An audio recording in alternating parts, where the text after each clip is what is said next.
Armley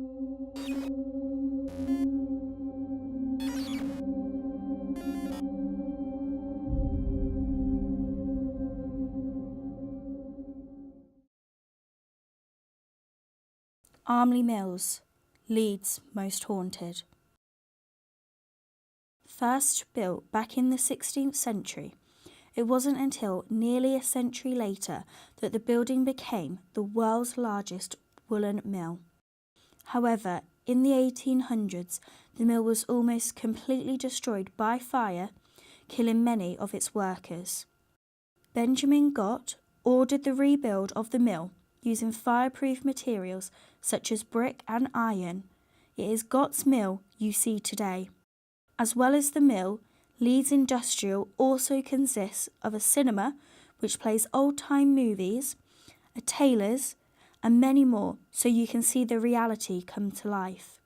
Their workforce consisted of women and young children, many of which were killed while at work. My name is Sam. I am 9 years old and I've been working at the mill for 3 years. When I started at the mill, I worked as a scavenger, crawling underneath the machines to pick up the fluff and dirt. They often use young children to do this dangerous job, as they are small enough to crawl in and out while the machine is still moving. Now, I am a filler and I make sure the carding engine is always loaded with wool. It is their old-fashioned cinema that many believe is where most of the supernatural events occur. We spoke to one of the machine workers to see if they had any stories.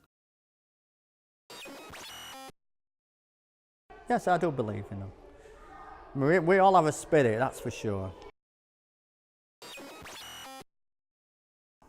One particular time, I came to get the keys from the desk and came round to the area where the steps are and about to descend the step, and somebody came towards me, a man and a woman.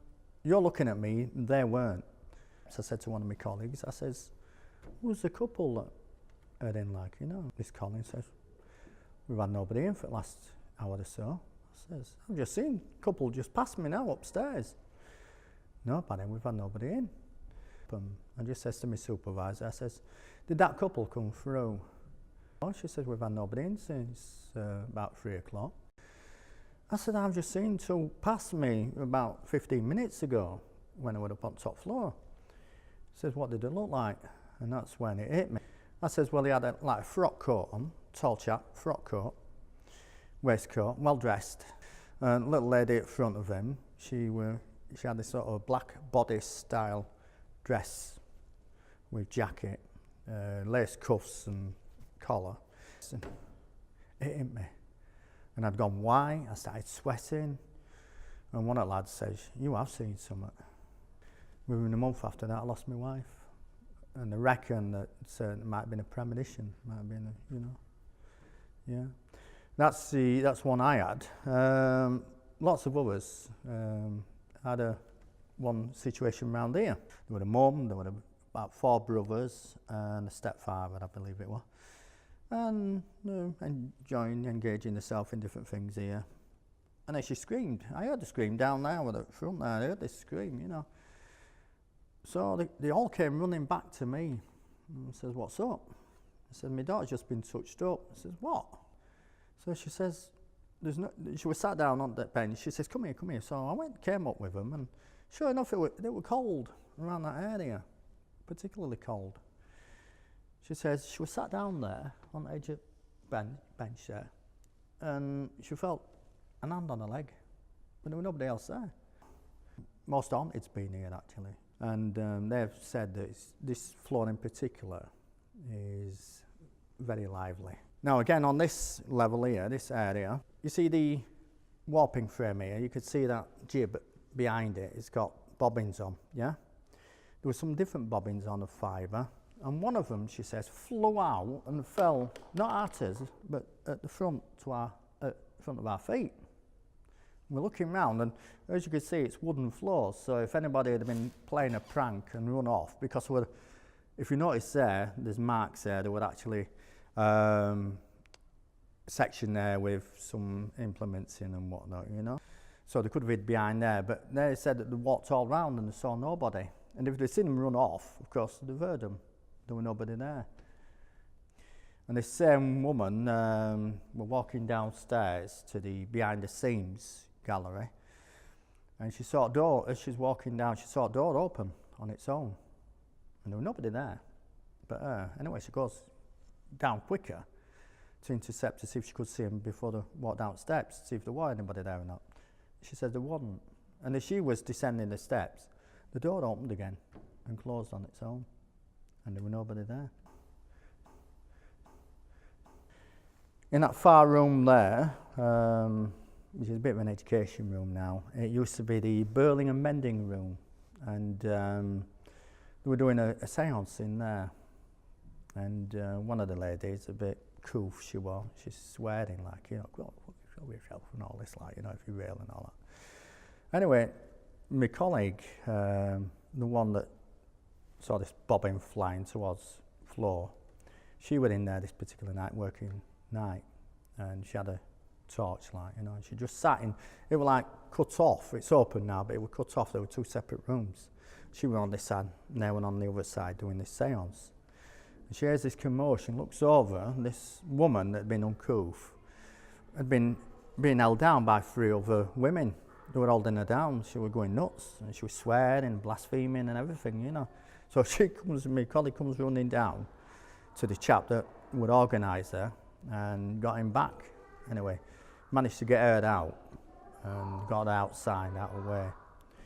And he tried to calm the entity, which turned out to be evidently an overseer of the mill that evidently was in disagreement with where she were treating them with disrespect, you know, the mill and the workers, you know. So he says that's why he took her over, evidently, so, you know. Don't forget, you see, these mills, lots of people, especially children, died, didn't they, when they were working under the machinery and that, and on the machines. Lots of them died. In fact, I was talking to a lady that actually worked in this mill in the early 60s. And she said that she came into work one day on this floor, and she said, I don't know whether it was this particular belt area or further up here. She didn't speculate, you know, she didn't say for sure. But she said that she saw an overseer dangling, and he snapped his neck on belts while they were doing something up there. While it was working, it was still working when they were doing this job. And she said his legs were still going like that. He died, you know. And that was in the 60s. So yeah, they, you know, if they do exist, this is a type of place where you'll find them, definitely. Most of our team were pretty critical when it came to the supernatural. But after hearing Barry's story, we went to a psychology expert to see if there was any rational reasons behind it. Hi, my name is Dan, and I'm a psychology student at Leeds Trinity University. All things supernatural can be explained through logic and rational understanding. If you were to go into a haunted location, already you're looking for things that shouldn't be there. Shadows and fake noises turn into ghosts, when really all is happening is your senses working together to create something fictitious. Supernatural things are always cited under ambiguous circumstances. For example, when you're falling asleep, your brain is quieting down and starts to enter a dream state, meaning your senses are not at peak function. Things are more likely to become more distorted. Most of the time, ghosts are spotted at night, in hallways, closing doors, at the foot of the bed. But it turns out most of these experiences can be explained through sleep paralysis. This is when a person wakes up whilst in the REM stage of sleep, the stage where dreaming happens. Around 30% of people will have sleep paralysis at least once in their lives, and it can cause vivid visual and audio hallucinations. This helps explain how people view supernatural sightings in the middle of the night. People can be predisposed, they've watched too many ghost TV shows, or something bad is going on in their life, so it is projected onto something else, like the sightings of ghosts.